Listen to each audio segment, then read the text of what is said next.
Dios en la naturaleza y en la revelación. La ley de Jehová es perfecta, que convierte el alma. El testimonio de Jehová es fiel, que hace sabio al sencillo. Los mandamientos de Jehová son rectos, que alegran el corazón. El precepto de Jehová es puro, que alumbra los ojos. El temor de Jehová es limpio, que permanece para siempre. Los juicios de Jehová son verdad, todos justos.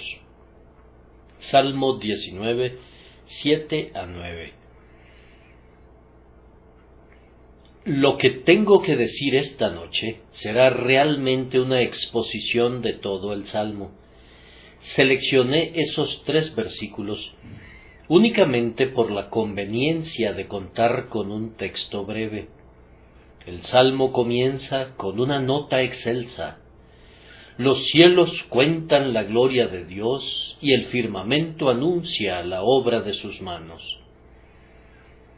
Basta que la telilla de la incredulidad se desprenda de nuestros ojos para que veamos que en el magnífico templo de la naturaleza todas las cosas proclaman la grandeza y la gloria de Dios. Basta que el oído, naturalmente sordo, sea destapado para que sea capaz de oír voces misteriosas pero claramente inteligibles que revelan que Dios está obrando todavía aquí en la providencia, así como antiguamente obró en la creación. Opino que las personas que piensan que los cristianos no deben deleitarse con las maravillas y las bellezas del mundo natural, difieren muy grandemente del salmista cuyas palabras estamos considerando. Un hombre realmente excelente, a quien todos nosotros estimamos muy altamente, declaró que cuando se encontraba navegando por el Rin, no miraba el paisaje porque deseaba que sus pensamientos estuvieran completamente absortos en las cosas espirituales. Yo no puedo condenar a ese buen hombre. Con todo, pienso que puesto que estoy viviendo en la casa de mi padre, debo deleitarme en las obras de mi padre, y tendría que ser un raro tipo de hijo si pensara que es una señal de mi afecto por mi padre que no me importe mirar el jardín que él ha decorado o la casa que ha construido. A la vez que los exhorto sinceramente a tener una mentalidad espiritual, quisiera recordarles que es igualmente fácil tener una mentalidad espiritual con los ojos abiertos a todas las bellezas de la naturaleza que nos rodean, como tenerla con los ojos cerrados. Hay 2 cosas en el Salmo sobre las cuales voy a hablarles. La primera es un paralelo propuesto y la segunda es una alabanza expresada. Primero hay un paralelo propuesto. Este paralelo me fue sugerido cuando leía el comentario del obispo Horn sobre este salmo, y él confiesa a su vez su agradecimiento a un autor más antiguo por esa idea. El paralelo es este. David elogia primero la revelación de Dios en la naturaleza y luego elogia la revelación de Dios en su palabra, y pareciera implicar que hay una semejanza entre las 2 revelaciones, que son, de hecho, 2 libros de la misma revelación o 2 partes de un mismo grandioso poema. Al leer los comentarios de David relativos a los cielos, podemos aplicarlos legítimamente a las Escrituras.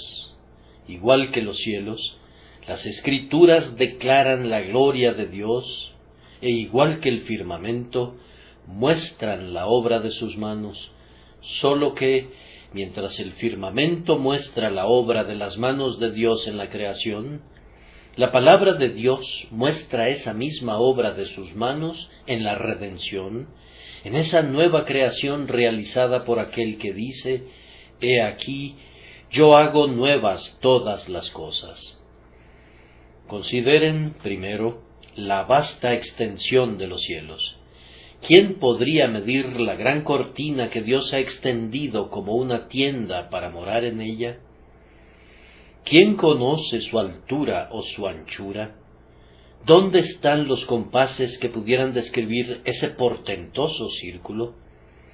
Y las Escrituras son justamente tan extensas como los cielos. Nadie ha abarcado todavía toda la verdad de la revelación divina. Conforme miramos las grandiosas doctrinas que destacan ante nosotros como los altos montes, muy bien haríamos en decir, altas son, no las podemos comprender. La longitud, la anchura, la profundidad y la altura de las Escrituras sobrepasan la comprensión de los mortales.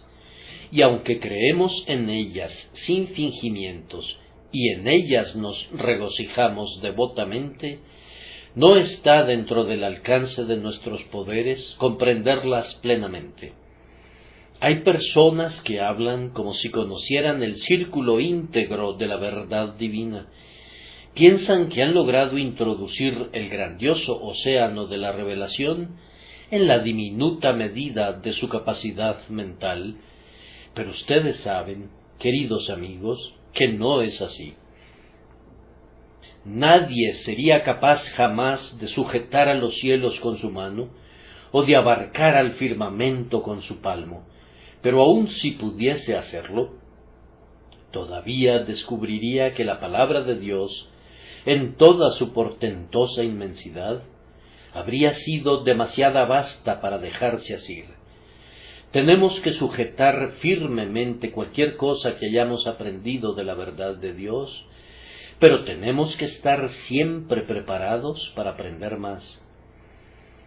Decir en cuanto a mi Biblia que yo he alcanzado cada altura revelada por ella sería tan insensato como decir que he alcanzado el más sublime grado de vida espiritual posible. Pablo dice, no que lo haya alcanzado ya, ni que ya sea perfecto, sino que prosigo por ver si logro asir aquello para lo cual fui también nacido por Cristo Jesús.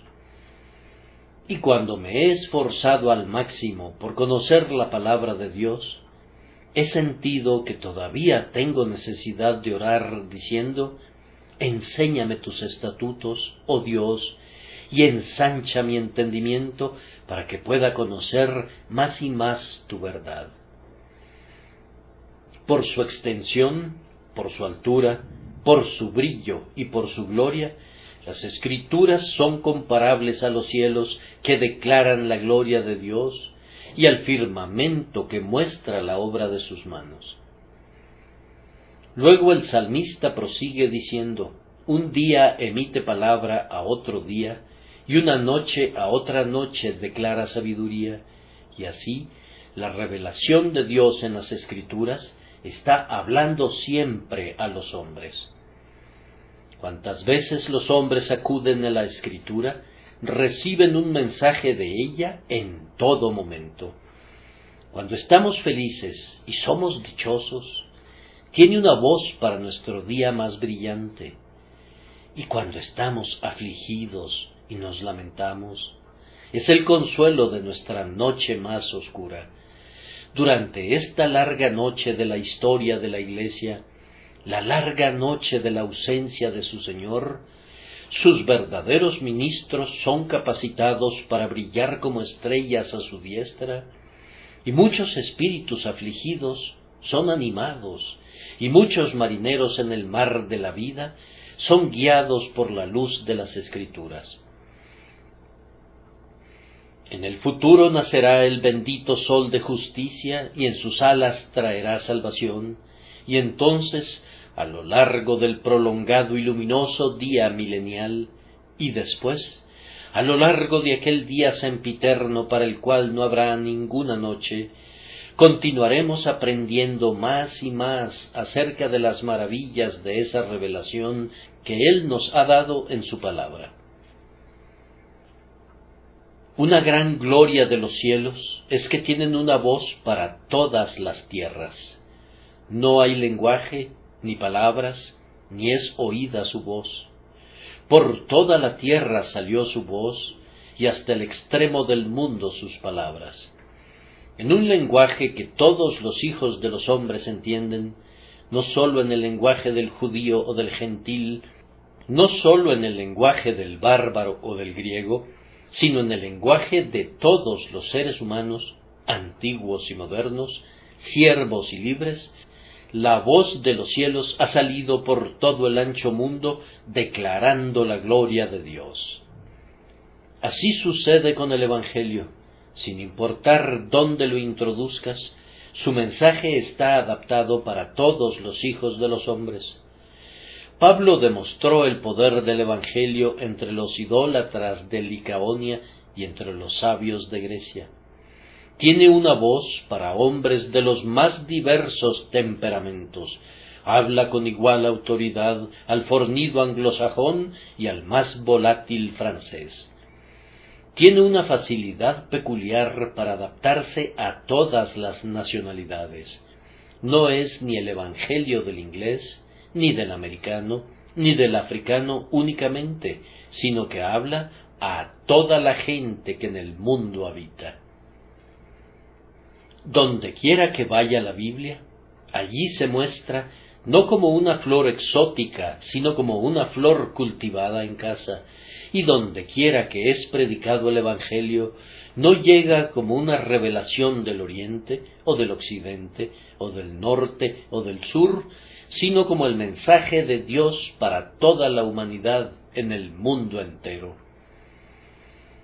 La gloria de las Escrituras es como la gloria de los cielos. En ellos puso tabernáculo para el sol, y en la palabra de Dios hay un tabernáculo para el sol de justicia. Jesucristo habita dentro de las verdades de la revelación divina de la misma manera que el sol habita en su propia esfera. ¿Qué serían los cielos sin el sol? ¿Y qué serían las Escrituras sin el sol de justicia? Puedo decir verdaderamente en cuanto a la Biblia, aquí contemplo el rostro de mi Salvador casi en cada página. La gloria del Evangelio es que Dios es revelado en él como manifestado en carne.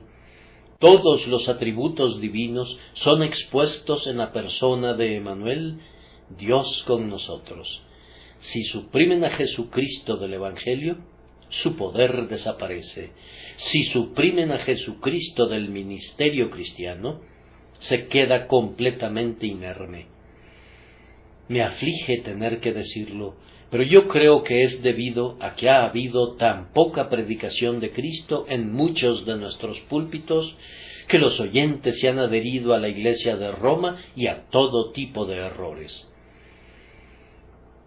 El corazón humano necesita algún objeto supremo de afecto y nunca puede quedarse satisfecho con ensayos filosóficos o con discusiones acerca de la moralidad o con temas similares que han desperdiciado cientos de domingos y que han convertido a los servicios del santuario en un desaliento para el pueblo de Dios. Oh, que hubiera más predicación de Jesucristo y de Él crucificado. Si Él fuera levantado, atraería a todos los hombres a Él, y Él tiene que ser levantado, o de lo contrario, la predicación es un mero engaño solapado y un gozo para los demonios, pero para nadie más. A continuación, David dice muy elocuentemente acerca del sol, y como esposo que sale de su tálamo. ¿Y no es este un cuadro verídico de Cristo, según es revelado en las Escrituras? Él se comparó a un esposo durante su ministerio terrenal, y esa es su relación para con su iglesia, que es la desposada, la esposa del Cordero. Se afirma aquí de él que sale de su tálamo como salió del salón del consejo del decreto divino, diciendo: «He aquí, vengo, en el rollo del libro está escrito de mí, el hacer tu voluntad, Dios mío, me ha agradado, y tu ley está en medio de mi corazón».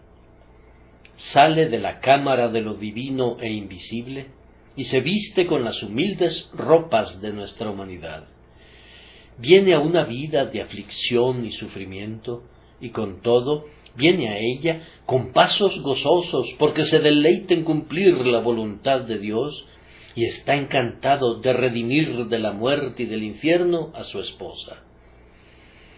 Luego, más tarde, sale de la cámara en la que había ocultado las glorias de su deidad durante los 33 años de su estadía en la tierra, y ahora sale de su cámara continuamente cuando su evangelio es proclamado fielmente en el poder del Espíritu Santo. De cierto, este es un cuadro verídico de Cristo, según es revelado en las Escrituras, como esposo que sale de su tálamo. Es también un cuadro suyo como un paladín, se alegra cual gigante para correr el camino, cual gigante, no como alguien débil que jadea y se esfuerza para mantenerse en la pista, sino como un hombre fuerte que se alegra porque sabe que llegará victorioso a la meta. Cuando hace su aparición en el Evangelio, domingo tras domingo y semana tras semana, nuestro Señor Jesucristo no sale para ser derrotado. No sale, como algunos de mis hermanos parecieran imaginar, necesitando las pruebas que de su existencia y deidad ellos aportan, ni necesitando las apologías para su evangelio que ellos elaboran, sino que sale para lograr sus propósitos sempiternos, para poder decirle a su Padre, al final, lo mismo que le dijo cuando estaba aquí en la tierra: he acabado la obra que me diste que hiciese. La voluntad de Jehová será en su mano prosperada. Verá el fruto de la aflicción de su alma y quedará satisfecho. Cual gigante que se alegra para correr el camino, está confiado que alcanzará la meta y que ganará el premio. Es una larga y ardua carrera. Es una carrera en la que hay muchos competidores, pero cuando Jesús los mira a todos ellos, sabe que les ganará y que la corona de la victoria será seguramente suya. Yo espero que alguna pobre alma turbada reciba consuelo con el siguiente versículo del Salmo: de un extremo de los cielos es su salida y su curso hasta el término de ellos. La luz del sol abarca incluso las congeladas cavernas del gélido norte y derrama sus brillantes rayos de manera sumamente generosa sobre la franja de coral de la India y donde las soleadas fontanas del África hacen rodar su arena dorada. Lo mismo ocurre cuando Cristo aparece en su Evangelio. De un extremo de los cielos es su salida y su curso hasta el término de ellos.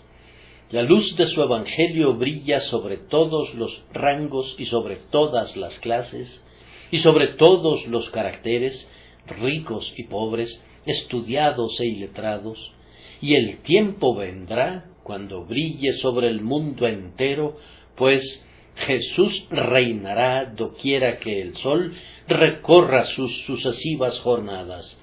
Su reino se extiende de costa a costa hasta que se disipen las fases de la luna.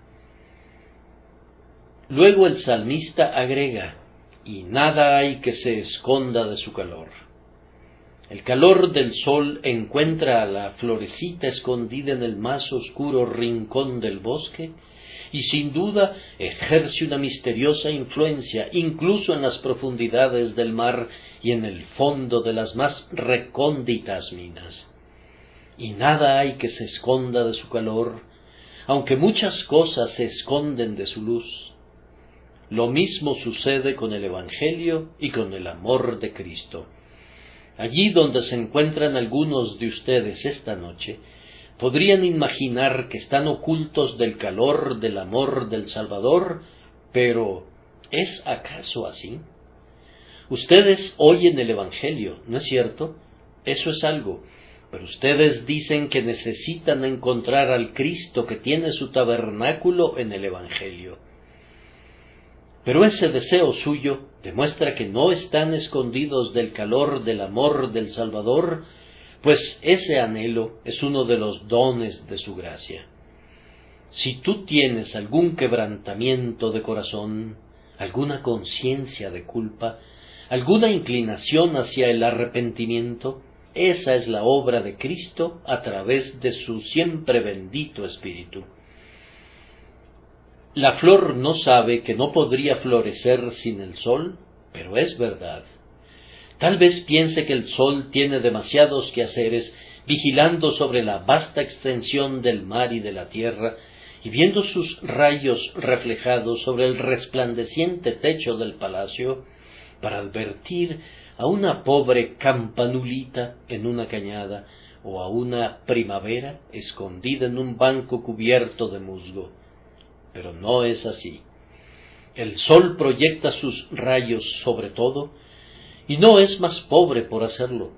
Y lo mismo sucede con el amor de Cristo. Si tú sintieras, aunque solo fuera un anhelo de Él, eso sería una prueba de que no estás oculto al calor de su amor.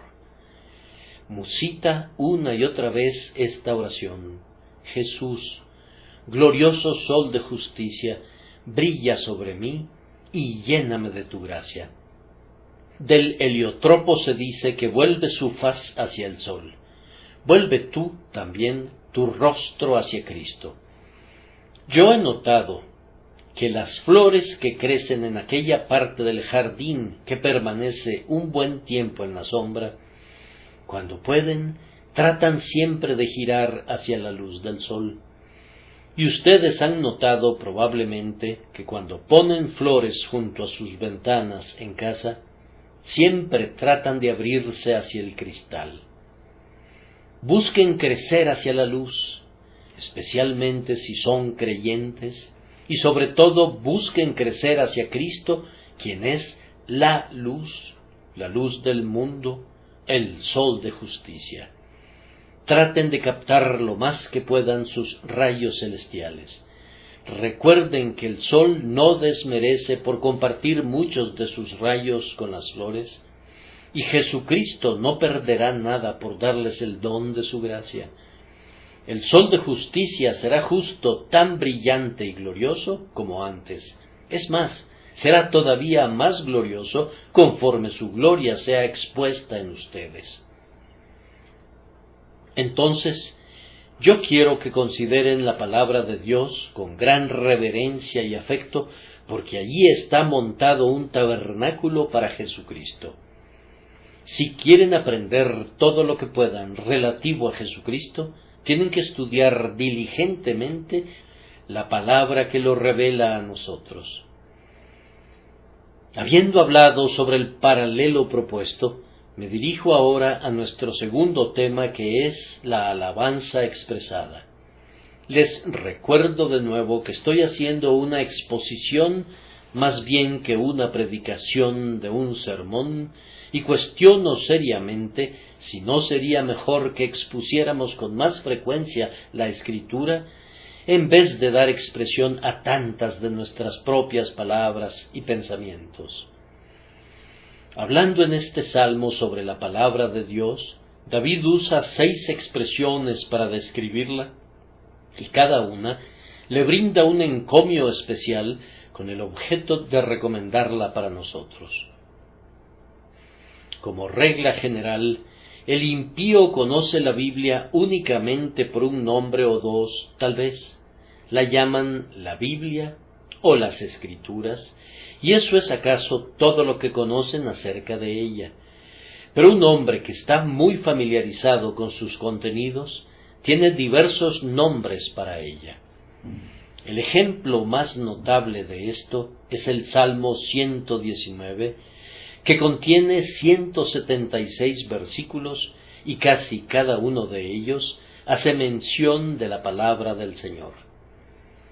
Sería un provechoso ejercicio leer ese largo salmo de principio a fin cuidadosamente y notar todas las variaciones de expresión que el salmista usa en relación a las Escrituras en la medida en que las conocía. Pero para nuestro presente propósito, bastará que limitemos nuestros pensamientos a las 6 descripciones y encomios que encontramos en el Salmo 19. Primero, David dice: la ley de Jehová es perfecta, que convierte el alma. En la nota marginal tenemos la palabra doctrina como otra traducción alternativa de la palabra ley, y sabemos que la expresión la ley de Jehová no está restringida al Decálogo, así que no haríamos mal si aplicáramos esa expresión al Evangelio, que es el instrumento especial de Dios para convertir a las almas, y la aplicáramos también a la revelación íntegra del plan y del método de salvación de Dios que encontramos en las Escrituras. Si quiero saber cómo he de ser salvado, recurro a este bendito libro y leo allí la ley del Espíritu de vida en Cristo Jesús, que Pablo decía que lo había librado de la ley del pecado y de la muerte.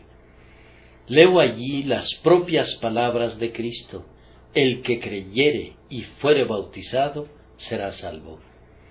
Leo allí la incomparable historia de aquel en quien he de creer.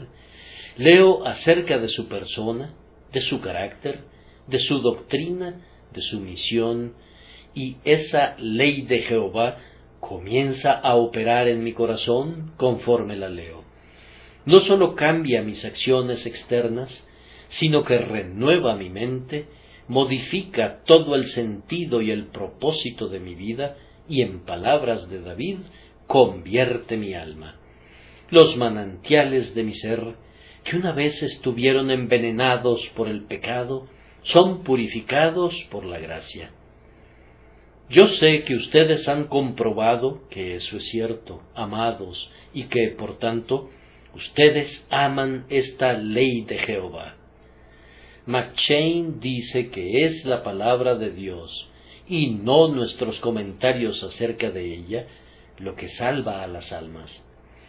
Yo he notado a menudo que en las conversiones no ha sido tanto la palabra del predicador la que ha sido bendecida, sino la propia palabra de Dios, aunque esta, por supuesto, es una regla para la cual hay excepciones, pues nuestro Señor Jesús mismo dijo en su grandiosa oración intercesora: «Mas no ruego solamente por estos, sino también por los que han de creer en mí por la palabra de ellos, no únicamente por medio de la propia palabra de Cristo, sino a través del testimonio veraz y fiel de sus siervos.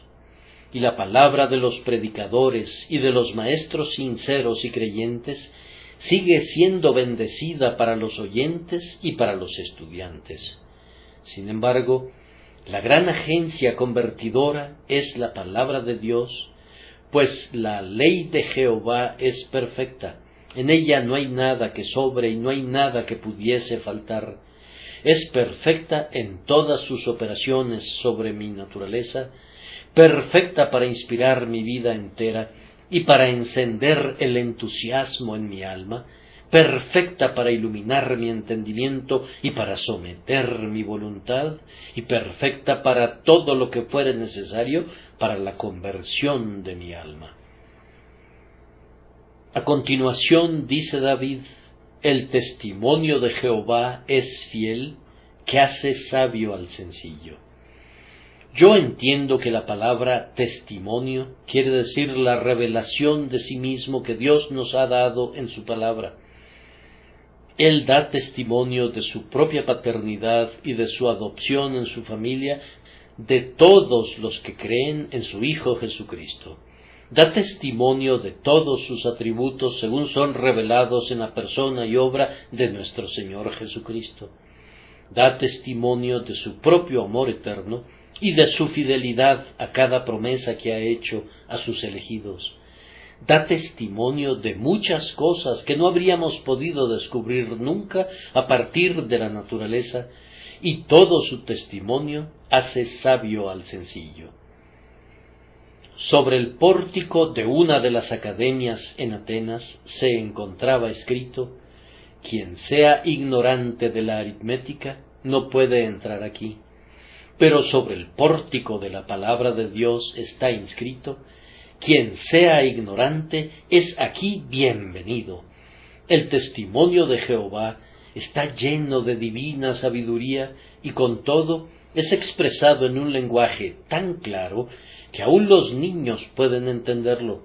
Así que los sencillos acuden a él para ser hechos sabios, y con frecuencia lo que está escondido para los sabios y prudentes les es revelado a los niños, porque así le agradó a Dios. Entonces yo entiendo que la palabra de Dios, antes que nada, me enseña cómo puede ser convertida mi alma, y luego, habiendo sido convertido, acudo a este bendito libro con un propósito muy diferente. No lo hago para descubrir cómo he de ser salvo, sino para aprender más cosas relacionadas con el Dios que me ha salvado. Y conforme leo su testimonio relacionado consigo mismo, hace que sea sabia mi alma sencilla. Habiendo avanzado hasta este punto, necesito algo más, y David a continuación dice: los mandamientos de Jehová son rectos, que alegran el corazón. Esta palabra, mandamientos, según la entiendo, se refiere a las ordenanzas del decreto del Señor, a los mandatos y edictos del Rey, y también a sus promesas, que son una transcripción de sus decretos. David dice que los mandamientos de Jehová son rectos. Por supuesto que lo son, ya que son sus estatutos, y que hacen que el corazón se alegre, y nosotros podemos confirmar esa declaración en nuestra propia experiencia. Yo he confesado a menudo que, cuando mi espíritu se deprime, nada podría sustentarlo excepto la buena y anticuada doctrina calvinista. Si no están hambrientos, podrían contentarse con la porción puesta ante ustedes por la moderna escuela de predicadores, y podrían disfrutarla cuando hay buen clima. Pero cuando las tormentas de la tribulación aúllan en torno suyo, cuando están conscientes de una gran necesidad de alimento que satisfaga el alma, entonces yo creo ciertamente que la vieja doctrina de Agustín, que es la doctrina del apóstol Pablo y de su Señor y Maestro Jesucristo, es la única porción que su corazón puede disfrutar con regocijo. Cuán dulce es, en un momento así, apoyarse por completo en los eternos propósitos de Dios en Cristo Jesús. Saber que la propia vocación y elección son firmes, saber que a los que aman a Dios todas las cosas les ayudan a bien, esto es, a los que conforme a su propósito son llamados, eso es ciertamente un banquete de manjares suculentos, banquete de vinos refinados, de gruesos tuétanos y de vinos purificados. La madre del rey Lemuel dijo: dad sidra al desfallecido y el vino a los de amargado ánimo. Y en un sentido escritural, son la sidra y el nutriente vino de las doctrinas de la gracia los que pueden sustentar a aquellos que están espiritualmente a punto de perecer y a los que tienen un corazón afligido. Hay algunos que estarían de acuerdo con David hasta donde hemos avanzado, pero no están tan ávidos de escuchar su siguiente frase: el precepto de Jehová es puro, que alumbra los ojos. Siendo convertido, el hombre aprende todo lo que puede del testimonio del Señor. Luego su corazón se regocija en los estatutos del Señor y prosigue obteniendo una mayor iluminación del mandamiento del Señor. Algunas personas no parecieran tener jamás sus ojos iluminados porque descuidan obedecer los preceptos del Señor, es seguro que la desobediencia traerá su propio castigo. Y hay algunos que no pueden leer claramente su propio interés en Cristo, porque su negligencia para guardar sus mandamientos ha cerrado sus ojos, tal como podría haberlo hecho una nube de polvo. Hay una gran recompensa para quienes obedecen sus preceptos, y aunque somos salvados por gracia y no por nuestras obras, con todo, en la economía de la gracia hay ciertas recompensas que sólo son otorgadas a quienes guardan diligentemente los mandamientos del Rey. Dichosos son aquellos que, como Caleb, siguen al Señor plenamente. Ciertamente estarán entre las almas vírgenes que en el monte Sión celestial siguen al Cordero por donde quiera que va. Enseguida David menciona un asunto muy práctico. El temor de Jehová es limpio, que permanece para siempre. Algunos tipos de temor son todo menos limpios. El temor del hombre ha sido una vil trampa en la que muchos han sido capturados por el diablo. La concesión es muy popular hoy en día, pero la Biblia es un libro que no hace concesiones, y el temor de Jehová es un principio que no hace concesiones en absoluto. Si este bendito temor permea completamente nuestras almas, no lo perderemos nunca, pues David dice, verídicamente, que permanece para siempre. Si hay alguna vez un hombre que realmente estuvo muerto y enterrado y fue resucitado con Cristo, no hay ningún miedo de que experimente jamás un proceso de regresión como sería estar muerto con Cristo y luego vivir de nuevo para el mundo.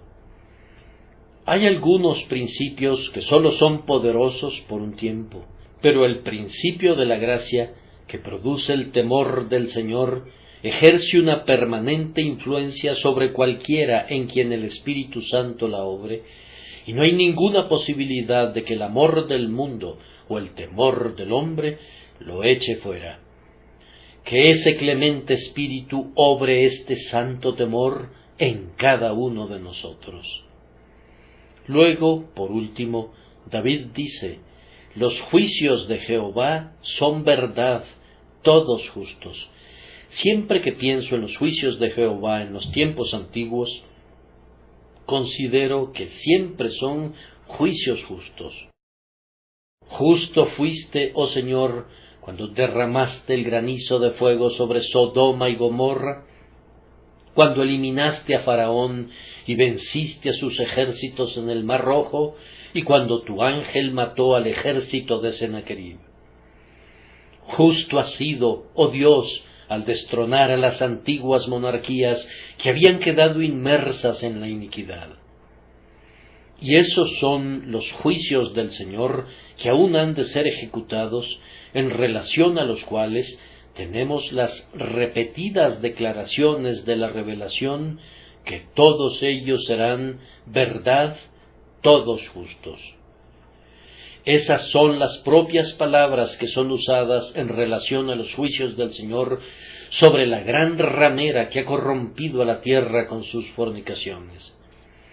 Con este bendito libro en nuestras manos, y especialmente si sus verdades son entronizadas en nuestros corazones, podemos enfrentar confiadamente el futuro y no alarmarnos por ninguno de los errores que pudieran surgir en torno nuestro. Los maestros de la falsedad sólo están imitando la insensatez de los constructores de Babel, y todos sus inventos sólo terminarán en su propia confusión. El sol se ha puesto, y en 1 o 2 horas el mundo aparecerá cubierto con un vestido más sombrío del que ahora lleva. Si ustedes salen a la medianoche, no verán nada excepto a las titilantes estrellas y a unas cuantas lámparas vacilantes. Con todo, el sol no se ha apagado y su luz no ha sido suprimida. Esperen al momento designado, y la gran luz del día será de nuevo, como esposo que sale de su tálamo, se alegra cual gigante para correr el camino. La oscuridad pudiera cubrir tu mente esta noche, la oscuridad pudiera cubrir tus circunstancias, la oscuridad pudiera cubrir durante un tiempo incluso a la Iglesia de Dios en la tierra, pero aquella antigua promesa sigue siendo verdadera. Mas a vosotros, los que teméis mi nombre, nacerá el sol de justicia, y en sus alas traerá salvación. Asegúrense de estar del lado del Señor, de poner su confianza en la sangre preciosa de Jesús, y de esperar en Él más que los centinelas a la mañana. Y entonces, cuando Él venga, será para ustedes un día de luz y no de oscuridad, y los días de su lamentación habrán concluido para siempre. Que el Señor consuele sus corazones, los sostenga bajo cada tribulación, los conserve en su amor y los capacite para esperar pacientemente su venida por causa de su amado nombre. Amén.